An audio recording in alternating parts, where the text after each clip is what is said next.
बारिश में गरीब के गर्मा गर्म चिकन पकोड़े। एक्सीडेंट के बाद से रमेश चल नहीं पा रहा था, इसीलिए परिवार की जिम्मेदारी सुमन पर आई थी। सुमन एक होटल में चिकन पकोड़े बनाने का काम करती थी। एक दिन दो आदमी बातें करते हुए होटल में आ रहे थे। अरे सुमन के होटल में ना सुमन के हाथ से बने चिकन पकोड़े ही बहुत स्वादिष्ट होते हैं। वहाँ तो नंबर लगाना पड़ता है चिकन पकोड़ों के लिए। चलो जल्दी से। हाँ, मैंने मेरे गांव में इस सुमन होटल के बड़े चर्चे सुने हैं। चलो चलते हैं खाने के लिए। ये बात होटल का मालिक दामोदर सुन लेता है। अरे ये होटल का नाम दामोदर होटल है, फिर सारे लोग सुमन का होटल क्यों कह रहे हैं? ऐसे तो मेरा नाम ही खराब हो जाएगा। मेरे पैसे, मेरी मेहनत और नाम उस गरीब सुमन का। इस बात से दामोदर सुमन से ईर्ष्या होने लगती है। उसे डर भी लगता है कि कहीं सुमन की वजह से उसकी मेहनत और उसके पैसे बर्बाद न हो जाए। इसी वजह से दामोदर सुमन को काम से निकालने का फैसला करता है। अब तो आज के आज ही मैं इस गरीब सुमन को काम से निकाल दूंगा। अब मैं इस सुमन को और बर्दाश्त नहीं कर सकता। दामोदर सुमन पर काम का दबाव डालने लगता है। सुमन भी बिना हार माने काम करती जा रही थी। ऐसे में उसके हाथ से प्लेट गिरकर टूट जाती है। फिर क्या, दामोदर को अच्छा मौका मिल जाता है सुमन पर गुस्सा करने का। दामोदर सुमन पर चिल्लाते हुए कहता है, अरे ये क्या कर दिया सुमन? हमेशा मेरा नुकसान करती रहती हो। मालिक, मेरी तबीयत ठीक नहीं है। पता नहीं कैसे प्लेट फिसल कर गिर गई। अरे बंद कर तेरी ये नौटंकी। बड़ी आई तबीयत ठीक नहीं कहने वाली। मैं सब समझता हूँ। चल निकल जा यहाँ से। मेरे होटल में तेरी कोई जरूरत नहीं है। मालिक, मालिक ऐसे मत कीजिए। आपको तो पता है ना मेरे पति की हालत कैसी है। उनकी दवाइयाँ और राशन का खर्चा मेरे इसी काम पर चलता है। कृपा कीजिए मालिक, मैं हाथ जोड़ती हूँ, मुझे काम से मत निकालिए। अरे तेरे पति और तेरे राशन का ठेका क्या मैंने ले रखा है? और नुकसान करने से पहले ये सब सोचना था ना। चल जा यहाँ से, मुझे कुछ नहीं सुनना। जा, मेरा मुंह क्या देख रही हो? दामोदर सुमन को धक्के देकर होटल से बाहर निकालता है। बाहर तेज बारिश चल रही थी।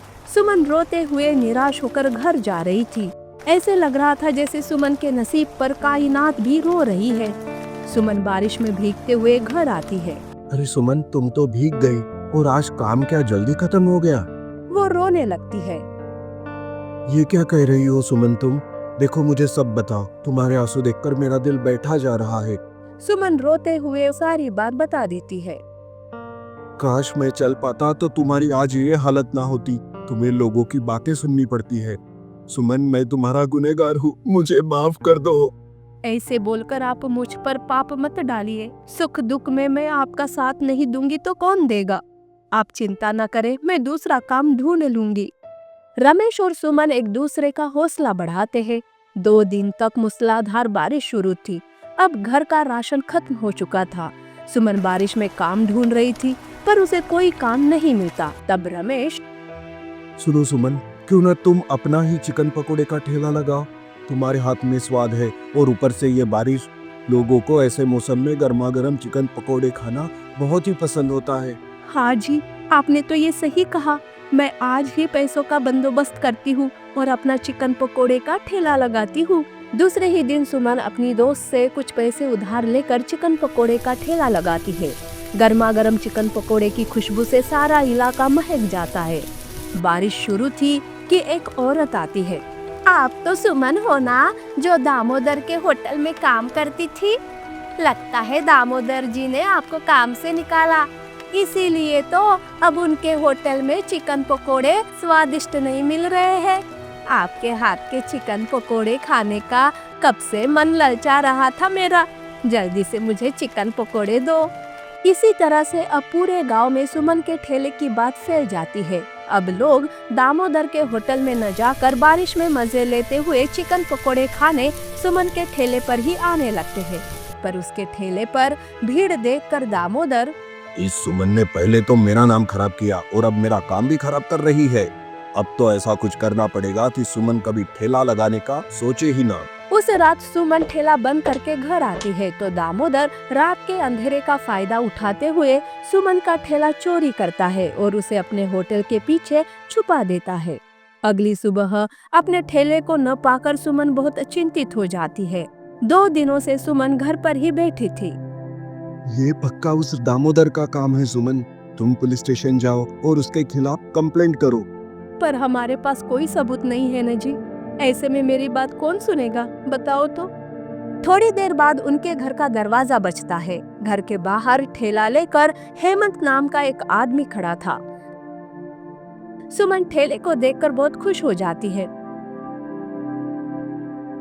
मेरा ठेला, आपको ये कहाँ से मिला? आप कौन हो? मैं एक पुलिस हूँ। मेरी बेटी को आपके हाथ के चिकन पकोड़े बहुत पसंद है। उसकी फरमाइश थी कि उसके जन्मदिन पर आप चिकन पकोड़े बनाए। मैं 2 दिन से आपको ढूंढ रहा था। आज मैंने आप दोनों की सारी बातें सुनी और दामोदर के यहाँ से आपका ये ठेला लेकर आ गया।